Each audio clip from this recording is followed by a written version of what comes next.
It's Grow TV, where we grow together and learn about God. Hey friends, welcome to Grow TV. I'm Steve. This spring, I dreamed of eating something that I'd grown myself. I wasn't picky. It could have been any of my favorite fruits or vegetables. I started with tomatoes. I love tomatoes. Tomato soups, BLTs, just a slice of tomato with a little salt on top. Ooh. Well, anyway, I got a tomato plant. I watered it. I gave it sun. I sang to it. I talked to it every day. What's up, tomato plant? Looking good today. Very leafy. Listen, keep it up. I like how you're looking. No, I'm not just saying that. You look really good.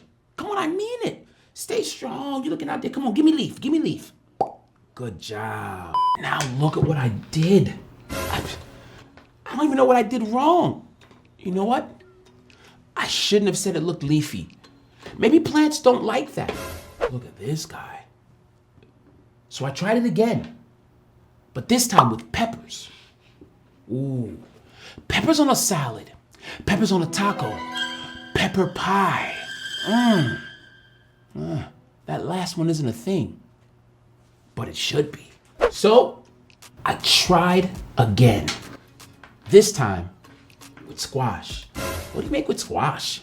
The squash died too. Hey, Steve! What are we doing? Paying your respects. You know how some people have like a green thumb? Mm-hmm. Well, let's just say mine is purple, orange, chartreuse, indigo even.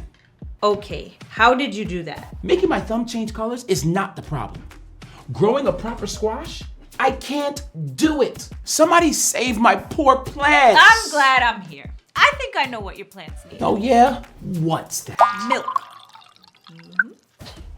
What? Milk. Milk acts as a natural pesticide for tomato plants, pepper plants, and squash plants. Just pour some milk on them and they'll be fine. Here you go. Pour some. Ooh, pretend it's like some cereal. Wow. Thanks. You shut up just in time to save my plants. Actually, watching you pour milk on your plants reminds me of a Bible story where a lady named Mary pours something special on Jesus' feet. The Bible story comes from John chapter 12. One evening, there was a dinner to celebrate Jesus, and a bunch of Jesus' friends were there. Martha, Lazarus, Mary. And Mary was serving food, and Lazarus was relaxing at the table with Jesus. Sounds like a real party. It was. But then something unexpected happened. Mary took some very expensive perfume and poured it on Jesus' feet. Then she took her hair and then she wiped it. Whoa, why did she do that? It was a way for her to show Jesus how much she loved and respected him. I've been to a lot of parties. I've never seen anything like that happen. I'm not sure what I would do. People definitely reacted in different ways. Like Judas Iscariot, another one of Jesus' friends, was not happy about it at all. He said in John 12:5, "Why wasn't this perfume sold and the money given to the poor? It was worth a year's wages." Listen, I hate to say this. My man's kind of got a point. Yes, but Judas didn't say this because he wanted to help the poor. He secretly wanted to keep the money for himself. Oh, no. That's not cool at all. And Jesus for sure would have known that, right? I mean, what did Jesus think about having perfume poured on his feet? He was thankful that Mary wanted to show her love in this way.